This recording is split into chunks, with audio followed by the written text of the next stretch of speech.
studio was filled with the rich odor of roses, and when the light summer wind stirred amidst the trees of the garden, there came through the open door the heavy scent of the lilac, or the more delicate perfume of the pink flowering thorn. From the corner of the divan of Persian saddlebags on which he was lying, smoking, as it was his custom, innumerable cigarettes, Lord Henley Wotton could just catch the gleam of the honey-sweet and honey-coloured blossoms of a laburnum, whose tremulous branches seemed hardly able to bear the burden of a beauty so flame-like as theirs. And now and then the fantastic shadows of birds in flight flitted across the long tussore silk curtains that were stretched in front of the huge window, producing a kind of momentary Japanese effect, and making him think of those pallid jade-faced painters of Tokyo who, through the medium of an art that is necessarily immobile, seek to convey the sense of swiftness and motion. The sullen murmur of the bees shouldering their way through the long, unmown grass, of circling with monotonous insistence round the dusty gill thorns of the straggling rhubarb, seemed to make the stillness more oppressive. The dim roar of London was like the burdened note of a distant organ. In the centre of the room, clamped to an upright easel, stood the full-length portrait of a young man of extraordinary personal beauty, and in front of it, some little distance away, was sitting the artist himself, Basil Hallward, whose sudden disappearance some years ago caused at the time such public excitement and gave rise to so many strange conjectures.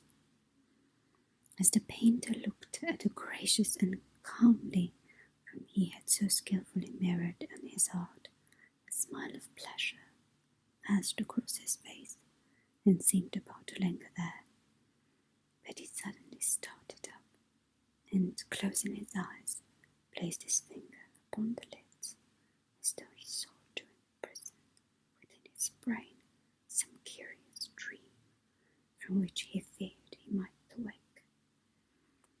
"It is your best work, Basil, the best thing you have ever done," said Lord Henry languidly. "You must certainly send it next year to the Grosvenor. The Academy is too large and too vulgar. Whenever I have gone there, there have been either so many people they have not been able to see the pictures, which was dreadful, or so many pictures that I have not been able to see the people, which was worse. The Grosvenor is really the only place." "I don't think I shall send it anywhere," he answered, tossing his head back in that odd way that used to make his friends laugh at him at Oxford. "No, I won't send it anywhere."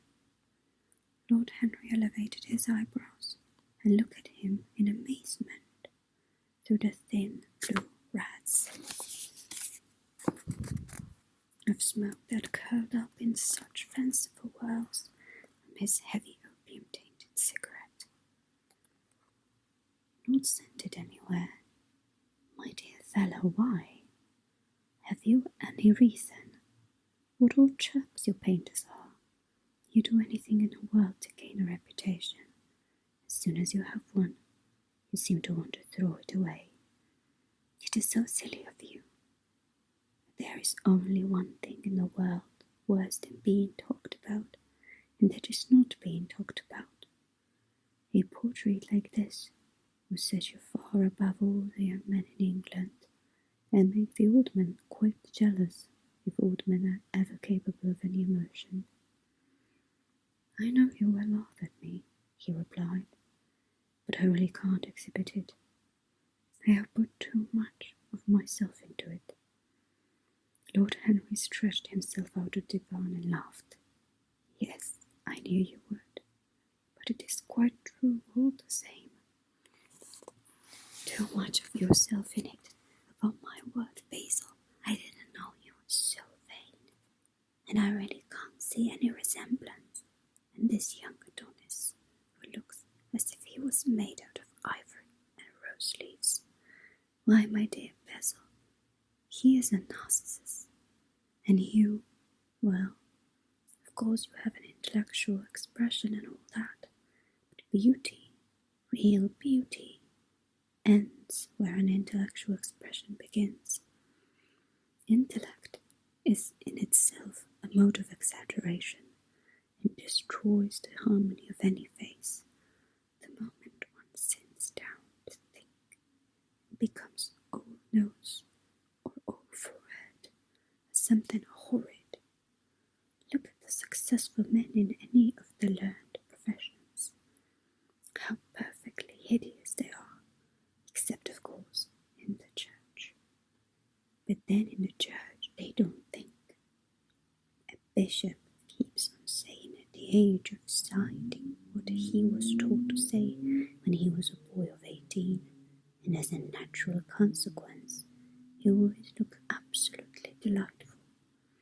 Your mysterious young friend, whose name you have never told me, but whose picture really fascinates me, never thinks. I feel quite sure of that. He is some brainless, beautiful creature who should be always here in winter when we have no flowers to look at, and always here in summer when we want something to chill our intelligence.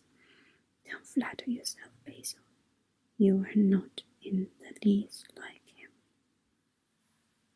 You do not understand me, Harry, answered the artist. Of course I am not like him. I know that perfectly well. Indeed, I should be sorry to look like him. You shrug your shoulders. I am telling you the truth. There is a fatality about the physical and intellectual distinction, the sort of fatality that seems to dog through history, faltering steps of kings. It is better not to be different from one's fellows. The ugly and the stupid have the best of it in this world. You can sit at their ease and gape at the play, if they know nothing of victory. They are at least spared the knowledge of defeat. They live as well, or should live, undisturbed, indifferent, and without disquiet. They'll never bring ruin upon others, not ever receive it from alien hands. Your rank and wealth, Harry, my brains, such as they are, my art, whatever it may be worth, Dorian Gray's good looks, we shall all suffer for what the gods have given us, suffer terribly. Dorian Gray? Is that his name? Asked Lord Henry, walking across the studio towards Basil Hallward. Yes, that is his name. I didn't intend to tell it to you. But why? Why not? Oh, I can't explain. And I like people immensely. We never tell their names to anyone. It is like surrendering a part of them, make modern life mysterious or marvelous to us. The commonest thing is delightful in anyone, if one only hides it. When I leave tomorrow now, when I leave town now, I never tell my people where I'm going. If I did, I would lose all my pleasure. It is a silly habit, I dare say, but somehow it seems to bring a great deal of romance into one's life. I suppose you think me awfully foolish about it. Not at all, answered Lord Henry. Not at all, my dear Basil. You seem to forget that I am married, And the one charm of marriage is that it makes a life of deception absolutely necessary for both parties. I never know where my wife is, and my wife never knows where I am or what I am doing. When we meet, we do meet occasionally, or we dine out together or go down to the Duke's. We tell each other the most absurd stories with the most serious faces. My wife is very good at it, much better, in fact, than I am. She never gets confused over her dates, and I always do. But when she does find me out, she makes no row at all. I sometimes wish she would, but she merely laughs at me. I hate the way you talk about married life, Harry, said Basil Hallward, strolling towards the door that led into the garden. I believe that you are really a very good husband, but that you are thoroughly ashamed of your own virtue. You are an extraordinary fellow. You never say a moral thing, and you never do a wrong thing. Your cynicism is simply a pose. Being natural is simply a pose, and the most irritating pose I know, cried Lord Henry, laughing, and the two young men went out into the garden together, and then ensconced themselves in a long bamboo seat that stood in the shade of a tall laurel bush. The sunlight slipped over the polished leaves, and in the grass, white daisies were tremulous. After a pause, Lord Henry pulled out his watch. I am afraid I must be going, Basil, he murmured, and before I go, I insist on your answering a question I put to you some time ago. What is that? Said the painter, keeping his eyes fixed on the ground. You know quite well. I do not, Harry. Well, I will tell you what it is. I want you to explain to me why you won't exhibit Dorian Gray's picture. I want the real reason. I told you the real reason. No, you did not. You said it was because there was so much of your son. Now that is childish. Harry, said Basil Hallward, looking him straight in the face. Every portrait that is painted with feeling is a portrait of the artist, not of the sitter. The sitter is merely the accident, the occasion. It is not he who is revealed by the painter. It is rather the painter who on the coloured canvas reveals himself. The reason I will not exhibit this picture is that I am afraid that I have shown it in the secret of my own soul. Lord Henry laughed. And what is that? He asked. I will tell you, said Hallward, but an expression of perplexity came over his face. I am all expectations, Basil, continued his companion, glancing at him. Oh, there is really very little to tell, Henry, answered the painter, and I am afraid you will hardly understand it. Perhaps you will hardly believe it. Lord Henry smiled, and leaning down, plucked a pink-petaled daisy from the grass and examined it. I am quite sure I shall understand it, he replied, gazing intensely at the little golden white feathered disc. And as for believing things, he can believe anything, provided that it is quite incredible. The wind shook some blossoms from the tree, and the heavy lilac blooms with their clustering stars moved to and fro in the languid air. A grasshopper began to chirrup by the wall, and lying down blue thread, a long thin dragonfly, floated past on its brown gauze wings. Lord Henry felt as if he could hear Basil Hall's heart beating, and wondered what was coming. "The story is simply this," said the painter, after some time. "2 months ago, I went to a crush at Lady Brandon's. You know, we poor artists have to show ourselves in society from time to time.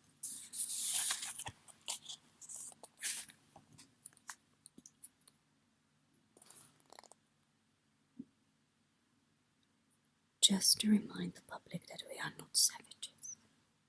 With an evening coat and a white tie, as you told me once, anybody, even a stockbroker, can gain a reputation for being civilized." Well, after I had been in the room about 10 minutes, talking to huge overdressed delegates and tragic academicians, I suddenly became conscious that someone was looking at me. I turned halfway around and saw Dorian Gray for the first time. When our eyes met, I felt like I was growing pale. A curious sensation of terror came over me. I knew that I had come face to face with someone whose mere personality was so fascinating that if I allowed it to do so, it would absorb my whole nature, my whole soul, my very art itself. I did not want any external influence in my life. You know yourself, Henry, how independent I am by nature. I have always been my own master, had at least always been so, till I met Dorian Gray. Then, but I don't know how to explain it to you. Something seemed to tell me that I was on the verge of a terrible crisis in my life. I had a strange feeling that fate had in store for me exquisite joys and exquisite sorrows.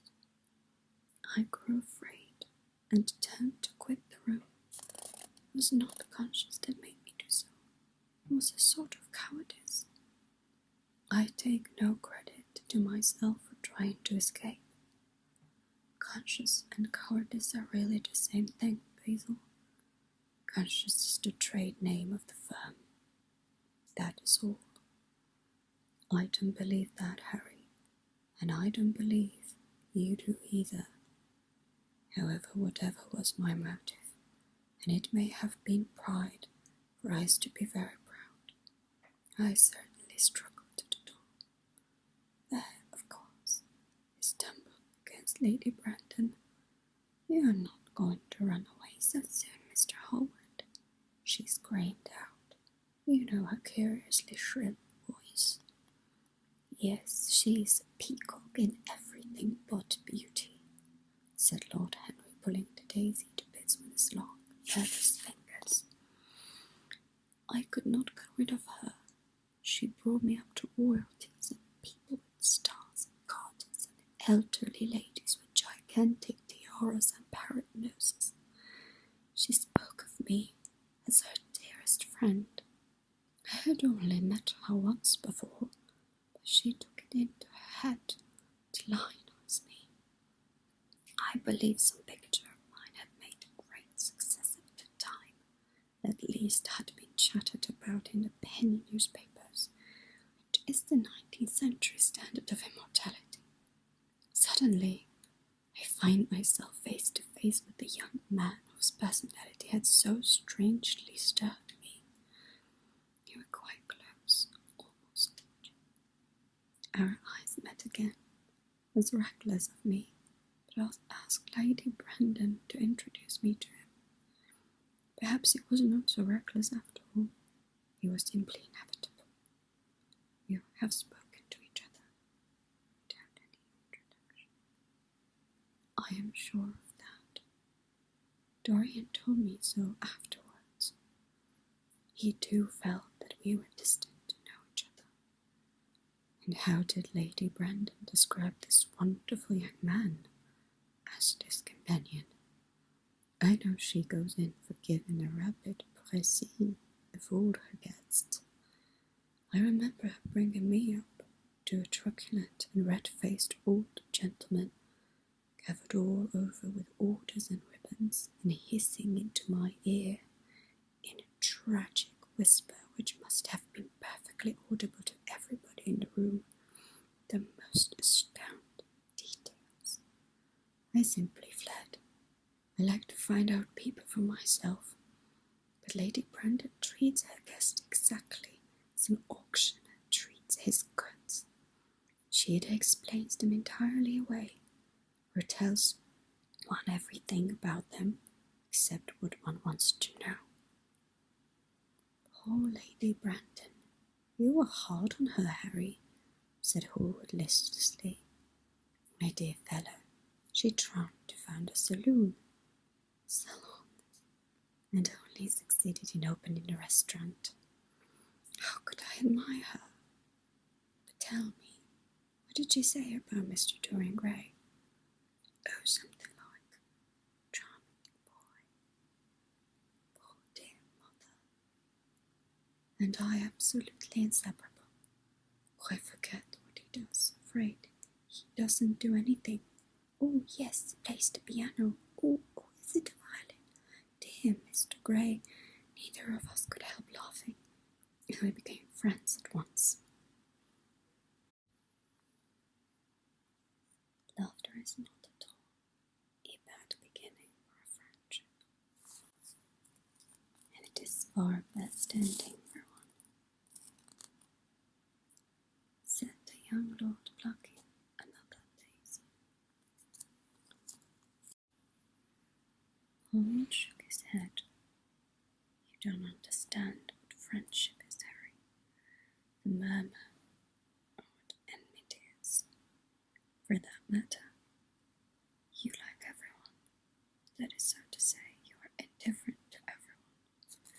How horribly unjust of you, cried Lord Henry, tilting his hat back and looking up at the little clouds that like ravelled skeins of glossy white silk were drifting across the hollow turquoise of the summer sky. Yes, horribly unjust of you. I make a great difference between people. I choose my friends for their good looks, my good influence. A man cannot be too careful in the choice of his enemies. I have not got one who is a fool.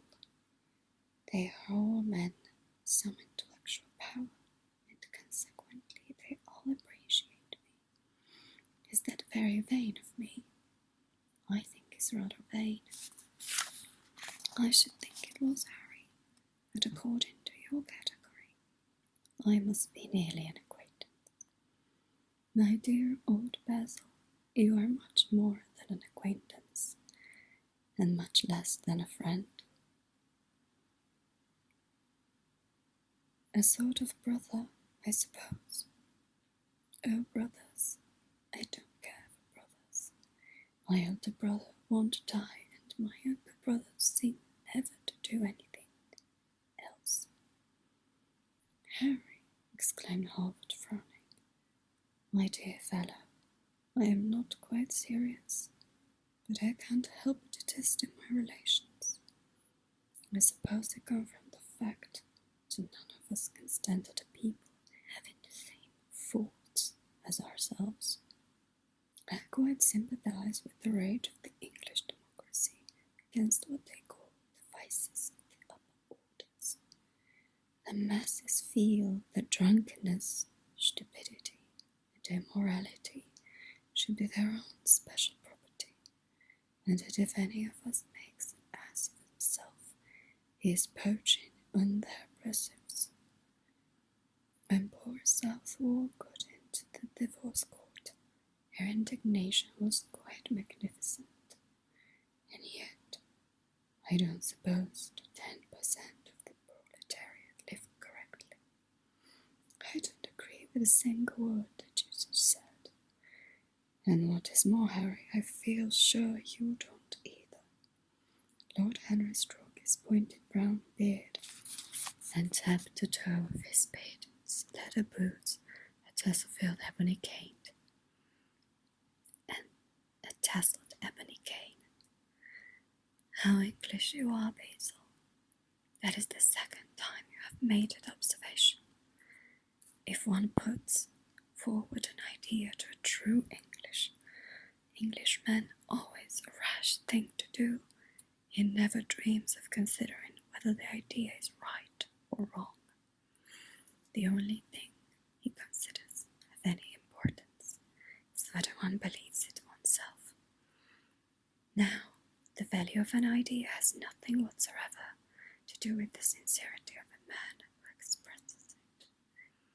Indeed, the probabilities are, the more insecure the man is, the more purely intellectual will the idea be, as in that case it will not be coloured by either his wants, his desires, or his prejudices. However, I don't purpose to discuss politics, sociology, or metaphysics with you. I like persons better than principles, and I like persons with no principles better than anything else in the world. Tell me more about Mr. Dorian Gray. How often do you see him? Every day. I couldn't be happy if I didn't see him every day. He is absolutely necessary to me. How extraordinary. I thought you would never care for anything but your art. He is all my art to me now, said the painter gravely. I sometimes think, Harry, that there are two eras of any importance in the world's history. The first is the appearance of a new medium for art, and the second is the appearance of a new personality for art also. What the invention of oil painting was to the Venetians, the face of Antonius was to late Greek sculpture.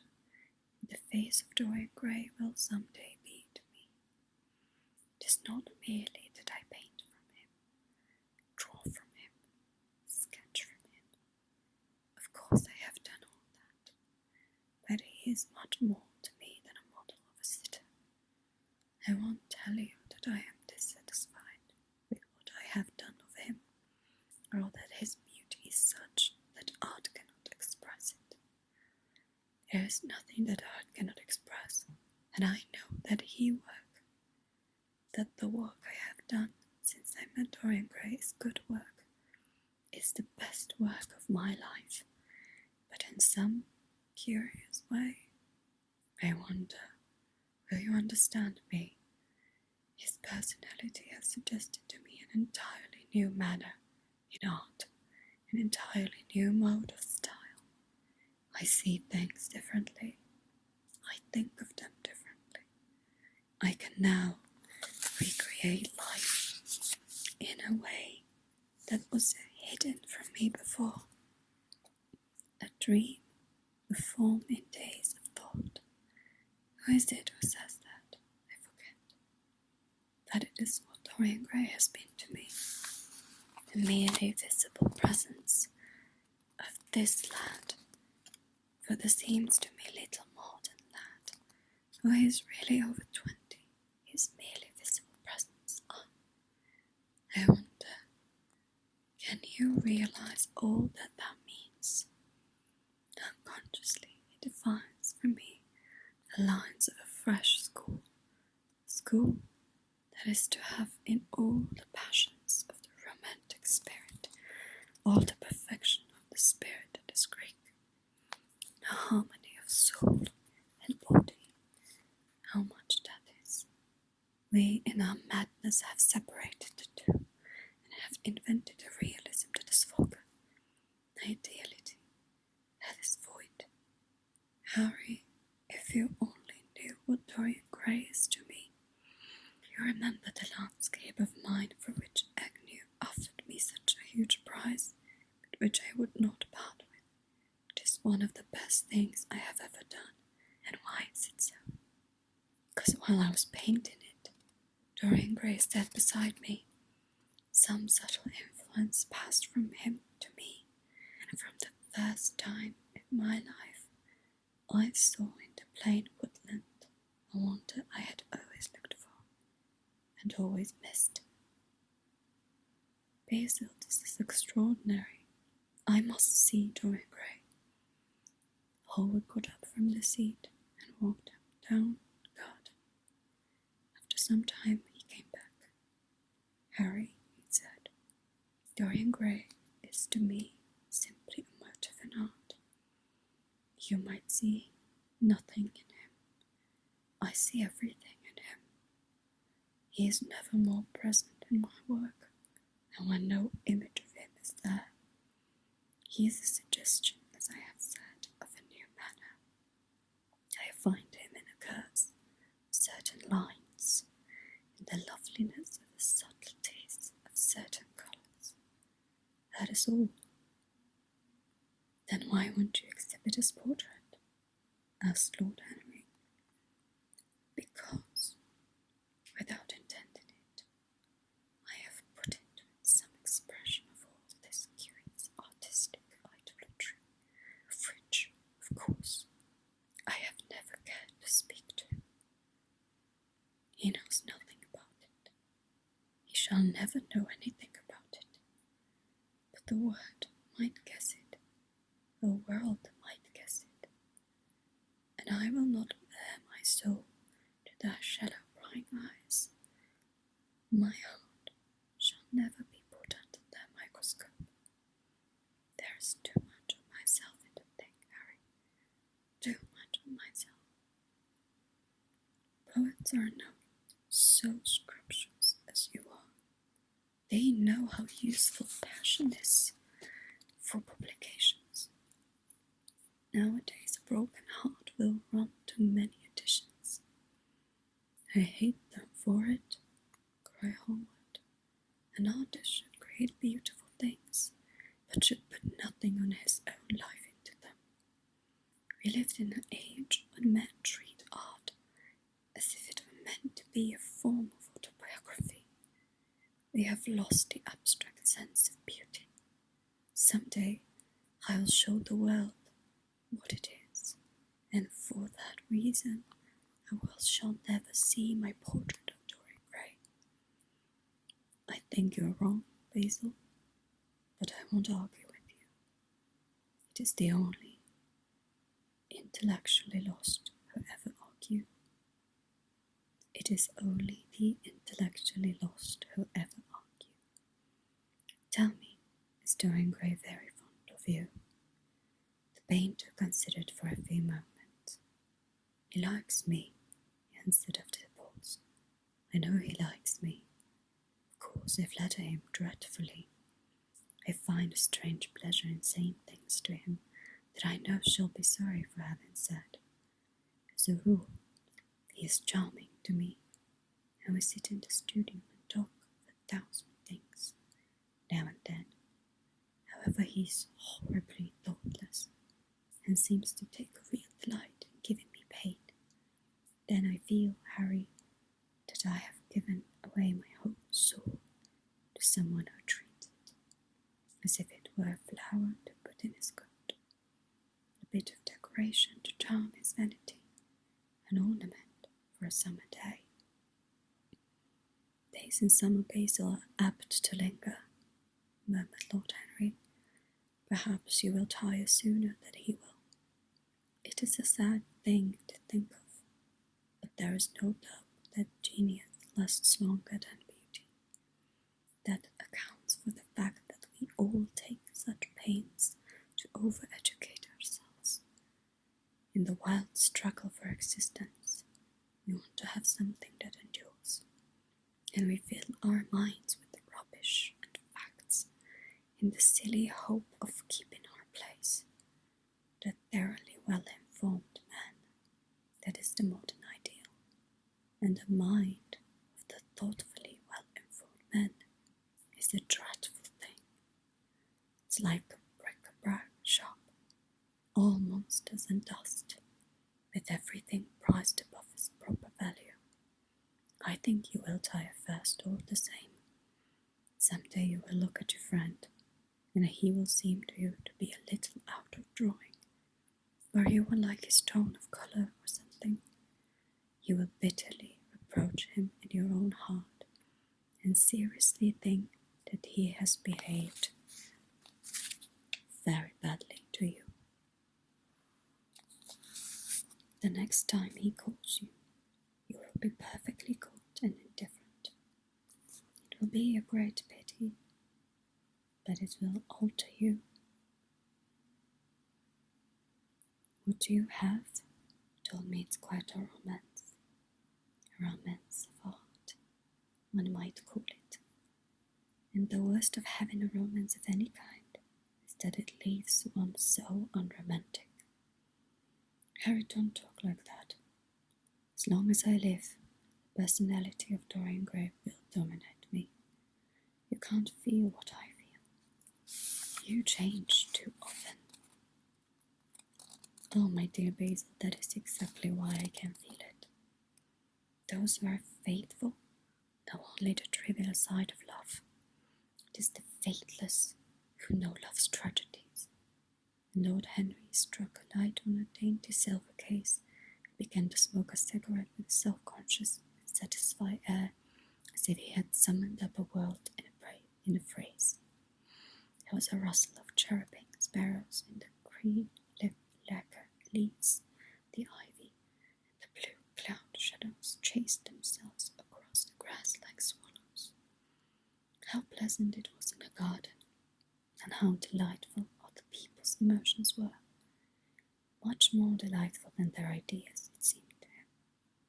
One's own soul and the passions of one's friends, those were the fascinating things in life. He pictured to himself with silent amusement the tedious lunch that he had missed by staying so long with Basil. Had he gone to his aunt, he would have been sure to have met Lord Goodbody there, and the whole conversation would have been about the feeding of the poor and the necessity for mother-longing houses. Each class would have preached the importance of those virtues. For someone's exercise, there was no necessity in their own lives. The rich would have spoken on the value of thrift, the idle grown eloquent over the dignity of labour. It was charming to have escaped all that. As he thought of his aunt, an idea seemed to strike him. He turned to Hallward and said, "My dear fellow, I have just remembered." "Remembered what, Harry?" "Where I heard the name of Dorian Gray." "Where was it?" asked Hall with a slight frown. "Don't look so angry, Basil. It was at my aunt, Lady Agatha's. She told me she had discovered a wonderful young man who was going to help her in the East End, and that his name was Dorian Gray. I am bound to state she never told me he was good-looking. Women have no appreciation of good looks, at least good women have not. She said that he was very earnest and had a beautiful nature. I at once pictured to myself a creature with spectacles and lank hair, horribly freckled, and tramping about on huge feet. I wish I had known it was your friend. I am very glad you didn't, Harry. Why? I don't want you to meet him." "You don't want me to meet him?" "No. Mr. Dorian Gray is in the studio, sir," said the butler, coming into the garden. "You must introduce me now," cried Lord Henry, laughing. The painter turned to his servant, who stood blinking in the sunlight. "Ask Mr. Gray to wait, Parker. I shall be in within a few moments." The man bowed and went up the walk. Then he looked at Lord Henry. "Dorian Gray is my dearest friend," he said. "He has a simple and beautiful nature. Your aunt was quite right when she Don't spoil him. Don't try to influence him. Your influence would be bad. The world is wide. It has many marvelous people in it. Don't take away from me the one person who gives to my art whatever charm it possesses. My life as an artist depends on him. Mind, Harry, I trust you. He spoke very slowly. The words seemed wrung out of him almost against his will. What nonsense you talk, said Lord Henley, smiling, and taking Harwood by the arm, he almost led him into the house.